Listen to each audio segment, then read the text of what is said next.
vous avez 100 collaborateurs qui vont régulièrement chez des clients pour des séances de 30-45 minutes. Vous imaginez l'impact que ça peut avoir en termes d'efficience, le fait désormais de le faire en ligne, quoi. Vous pouvez doubler le nombre de séances dans une journée. Et puis, je pense aussi qu'il y a une prise de conscience majeure de l'impact de l'homme et de ses activités sur l'environnement.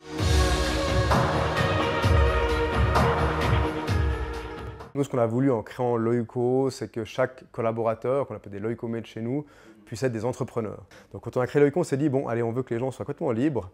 Donc les gens, ils n'ont pas de dress code, ils n'ont pas d'horaire obligatoire de travail, ils n'ont pas de lieu obligatoire de travail. Et ils ont la possibilité de créer sur la place de travail et de même passer 20, 30, 40% du temps, s'ils le souhaitent, pour mener des projets qui font du sens pour eux et même qui n'ont pas d'impact sur le chiffre d'affaires de Loico.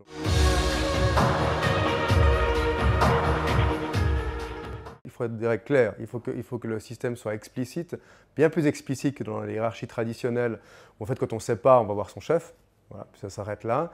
Tandis que là, on a une constitution, on a des rôles qui sont très clairs, c'est beaucoup plus structuré, mais dans ces cadres qui sont donnés, eh bien, les collaborateurs ont la liberté d'entreprendre. Moi, je suis impressionné de voir ce qui se passe quand vous laissez faire les gens, quand vous faites juste confiance. Si on prenait le pari de faire confiance aux gens, plutôt que de mettre en place des organisations dans lesquelles 99% des processus sont faits pour 1% des gens qui trichent, on garderait une efficience qui est énorme. Puis surtout, les gens ont beaucoup plus de plaisir. Puis là, c'est des mini-créativités qui sont sans fin.